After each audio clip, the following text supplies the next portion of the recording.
From Raft Point, we're backtracking to Talbot Bay to take advantage of the tides.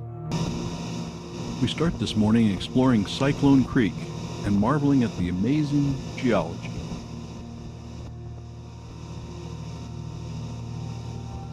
The first thing that strikes you is that the rock strata is not horizontal. In fact, it's almost vertical. The Kimberley Plateau's geology is different from the rest of Australia. About 2 billion years ago, the plateau was formed when two continents collided.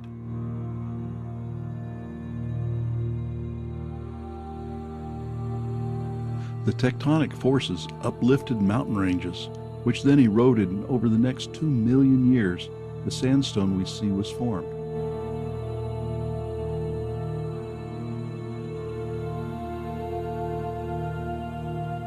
About 5 million years ago, the uplifting and folding we see along Cyclone Creek began.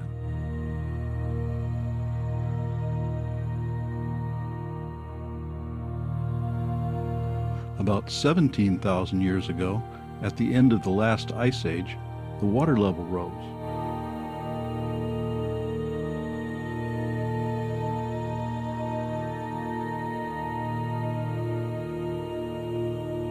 Eventually, the rugged shoreline of the Kimberley Coast stabilized about 6,000 years ago.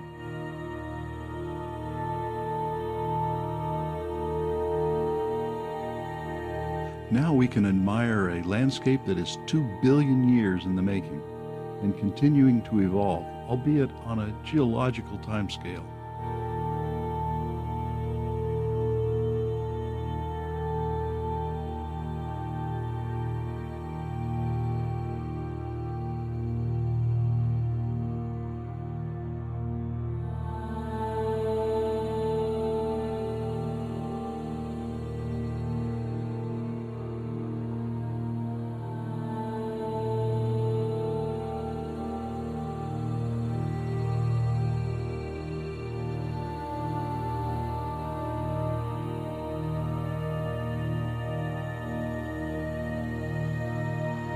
We're back in Talbot Bay.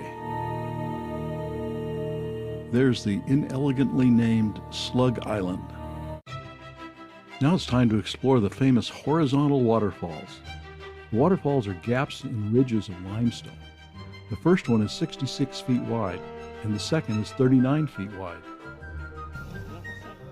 The dramatic tides here cause the water to cascade through the gaps, changing direction with the rising or falling tide. The tide right now is pretty tame, making the gaps more rapids than waterfalls. But during a 30-foot king tide, it would be difficult to even get close.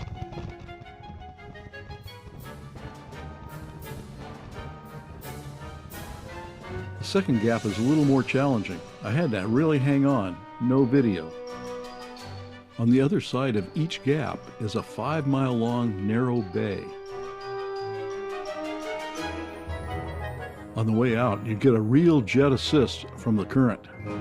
And we're back to the Coral Discoverer for lunch. This afternoon, we're going to see the horizontal waterfalls from a new perspective.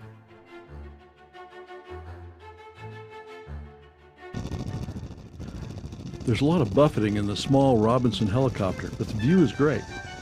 You can really see the long fjord-like bays. Once this area was a solid plateau of uplifted rock, with a stream running through it. The rock consisted of alternating layers of different resistance to erosion. The first ridge is Pentecost sandstone. This first bay was Elgin siltstone, which has eroded away. The second ridge is Wharton sandstone, and the second bay was Carson volcanics, which have been eroded away.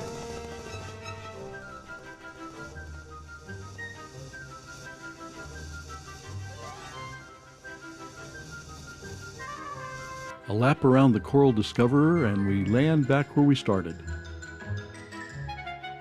That's a ride to remember, both on the water and in the air.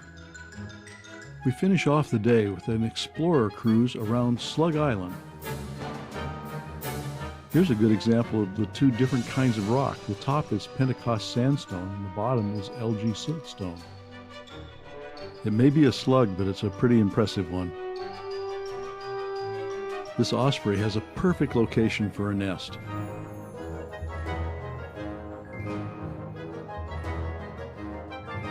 The last group is back from their helicopter ride, and it's dinner time.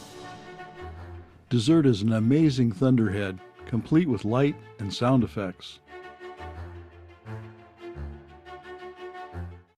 This morning we wake up off Freshwater Cove. We go ashore in the Explorer. Our Worrorra guide is waiting for us on the beach. He leads us on a rough track away from the beach. Along the way we find wildlife and wildflowers to photograph.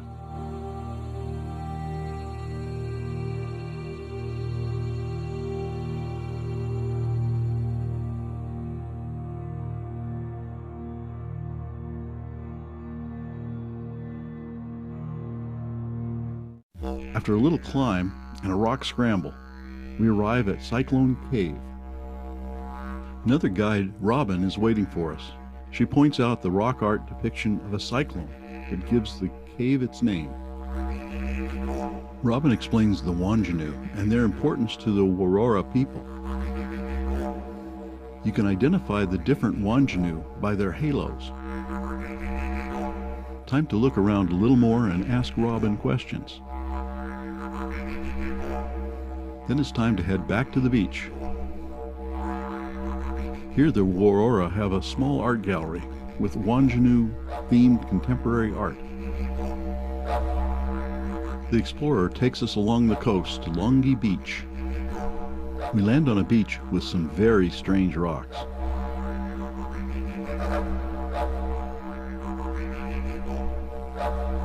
Robin and Jackie, our Worrorra guides, explain that we are on the location of a great Wandjina battle.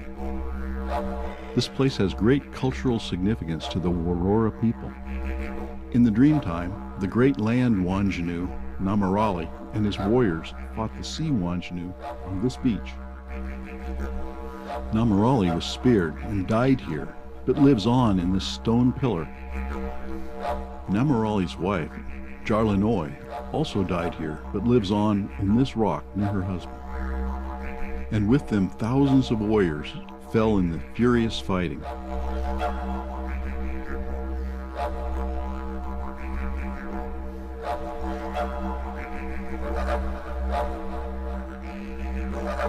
The Worrorra believe that they all continue to live on in these rocks.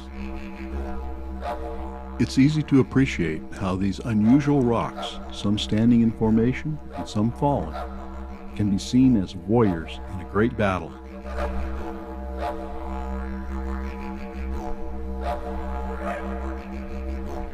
As we leave Langgi Beach, we look back and salute the silent warriors living in the stone. We wake up at the mouth of the Hunter River, ready for another day of adventure. The morning sun lights up more spectacular cliffs as we cruise in the Explorer. We turn up Porosus Creek to explore the mangroves along the banks. Porosus Creek is named after the Latin name for saltwater crocodile, Crocodilus porosus. Porosus in Latin means full of callosities, the bumps on the snouts of large adults like we have here. We switch to zodiacs to explore the mangroves. The mangrove roots and trunks and their reflections make for interesting pictures. The mangroves are a nursery for all kinds of fish. The little gold flecks in the water are fish. They're also home to all kinds of birds.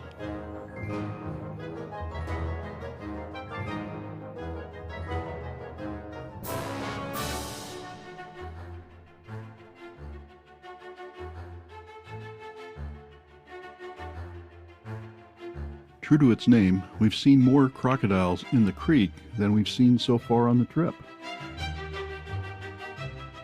We head back to the Hunter River. This prominent headland is named Indian Head, and the rock behind it is Ninepin, named by explorer Philip Parker King in 1820. A reef heron points us back toward the ship.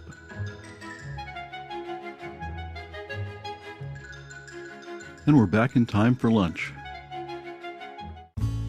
The adventure this afternoon is a flight to Mitchell Falls, one of the must-see features of the Kimberley. We're taking off from the beach on Naturalist Island.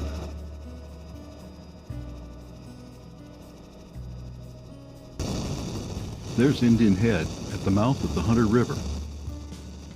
We're flying over the flat Kimberley Plateau. All of a sudden, it's clear we have arrived.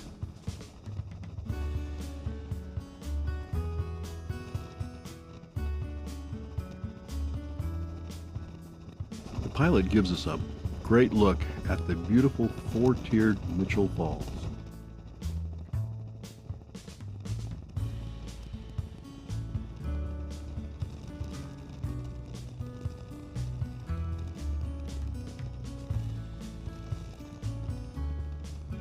As a bonus, we get a nice view of Big Mertens Falls. Then we land so we can explore. We take a lot of pictures. Pictures of the upper falls. Pictures of the lower falls. Pictures of falling water. Panoramas.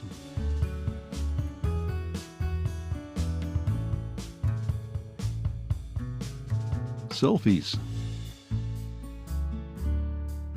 and the view downstream. Then it's time to load up for the trip back. The pilot gives us our money's worth with another great flyover of the falls.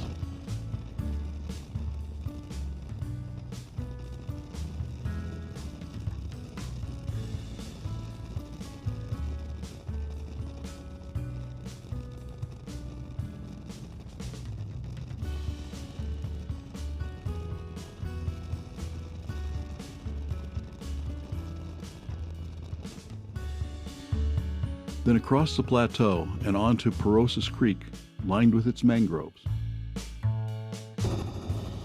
And before you know it, we're back where we started, on the beach on Naturalist Island.